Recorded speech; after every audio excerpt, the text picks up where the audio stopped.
अभी तो मतलब पहुंचे तो पुलिस तो नहीं थी, पुलिस मेरे वालिद साहब आर्मी में थे और हम लोग तो इस तरह के लोग नहीं है कि वो किसी के भी घर के अंदर घुस के। आर्मी में क्या थे? मेरे वालिद साहब रिटायर्ड मेजर थे आर्मी में, और हम लोग मतलब ये कोई तरीका तो नहीं है कि 40 के 40 मर्द और गुंडों की तरह घरों के अंदर दरवाजे टाप के गेट तोड़ के अंदर घुस गए हैं। मतलब बाजवा साहब ये हमारी कौम का कुछ कहते हैं आप लोग औरतें, हम लोग इसलिए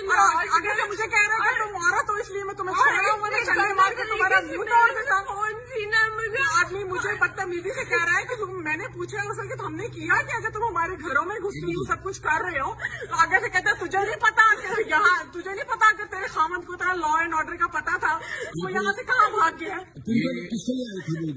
रेहान बिन जावेद साहब को पकड़ने के लिए आए थे तो उन्होंने आके हम पे बदतमीजी की है, तशद्दुद किया है, इतना मुझे मार के पूरे तरीके से मेरी बेटी को पूरे तरीके से थप्पड़ मारा है, इतने बुरे तरीके से अपने फोन खेला आपके साथ ये सब डील जो कर रहे थे ये मर्द पुलिस ऑफिसर किया है और वो आगे झपटा है मुझे मारने के लिए कि बीबी अगर तू औरत ना होती तो मैं तेरा भी मुंह तोड़ देता। यहाँ पे हम सिर्फ तेरा औरत होने का लिहाज कर रहे हैं। मैंने उसे कहा अगर तू मैं औरत ना होती तो क्या तू मुझे मार देता यहाँ पे खड़े होकर, तू क्या कर सकता है, ज्यादा गोली चलाना चाहता है।